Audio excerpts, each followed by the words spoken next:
5 ऐसी नॉवेल्स जो कि वन शॉट हैं, यानी कि पूरी की पूरी कहानी एक किताब में ख़त्म हो जाती है।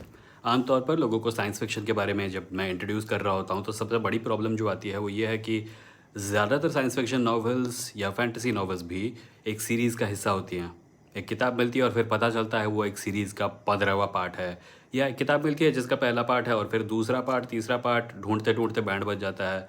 या तो इतनी सारी होती हैं कि उसको ख़त्म भी करना मुश्किल हो जाता है। गेम ऑफ थ्रोन्स इसका एक एग्ज़ाम्पल है, पर उससे भी लंबी सीरीज़ हैं जिनमें 18 से लेके 24 किताबें तक हो सकती हैं।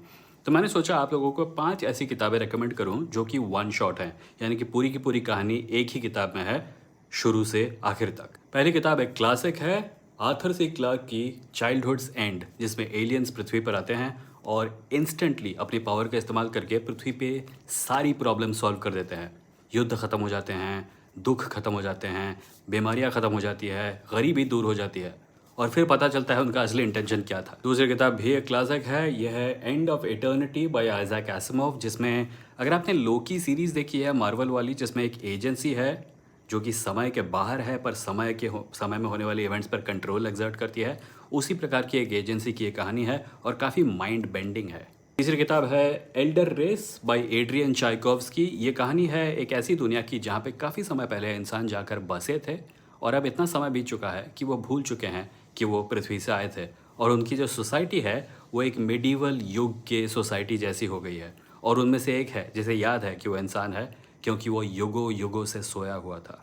चौथी किताब है Lord of Light by Roger Zelazny. ये एक ऐसे प्लैनेट की कहानी है जो कि सुदूर फ्यूचर में है, पर किसी अजीब कोइंसिडेंस की वजह से वहाँ पे बुद्ध और हिंदू धर्म के बाकी सारे देवी देवता प्रकट हो चुके हैं, और उनके बीच के कॉन्फ्लिक्ट्स और उनके आपस के रिलेशंस, उसके बारे में एक कहानी है जो कि उस दुनिया के समाज पर एक बहुत बड़ा प्रभाव डालती है। और जो पांचवी और आखिरी किताब मैं रेकमेंड करना चाहता हूँ वो है ओलाफ स्टेपल्टन की स्टार मेकर।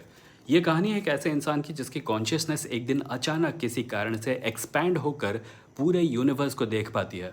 वो हज़ारों प्लैनेट्स पर हज़ारों सिविलाइजेशंस को देख पाता है, उनमें से कई प्लैनेट्स पर रह पाता है और उनके जीने के ढंग के बारे में लिखता है। ये एक फर्स्ट पर्सन कहानी है जहाँ ये कहानी हमें उस इंसान के पॉइंट ऑफ व्यू से सुनने को मिलती है और कहानी के अंत तक वो भगवान से भी मिल पाता है। मैं इन सारी किताबों के लिंक्स डिस्क्रिप्शन में डाल दूंगा अगर आप इनको ख़रीद कर पढ़ना चाहें तो।